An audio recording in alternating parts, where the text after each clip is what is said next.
At the end of their 4 years, they seek a renewed mandate. Yes, sir. And people go ahead and vote for them because they give small money. Yes. Is this how we want to continue to be? No, sir. No way. And that is why you are here to serve us. And the people who are the most hit by the cheating and the stealing of our commonwealth are the young people. You graduate from school, no job.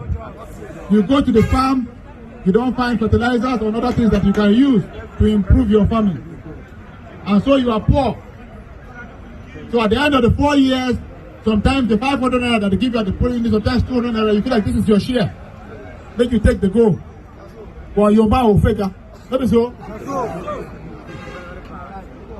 I believe that we can get better as a people.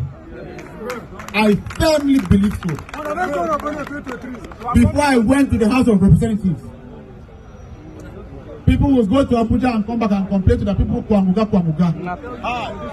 When I went there, I started bringing Kwa to my people. Then other people started seeing that Kwa can come to the people. If anybody else in the National Assembly in Benue State is doing things in their constituencies now, it's because they saw what Honorable Himbe has done. There is no one person, and I'm not here to criticize anybody. There is no one person who has gone to the National Assembly that can come and say that he has performed for his people anything better than what I have done. People can call me all kinds of names. Laha Bagande, Bejen Bagande, Achihikwa.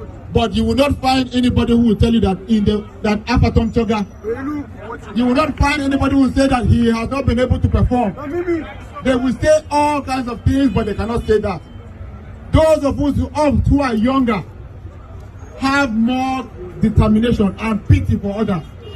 These older ones will chop and go. They will chop and keep for their children and not care whether anybody else is dying. Yes, sir. But those of us who are younger, yes, we have more pity.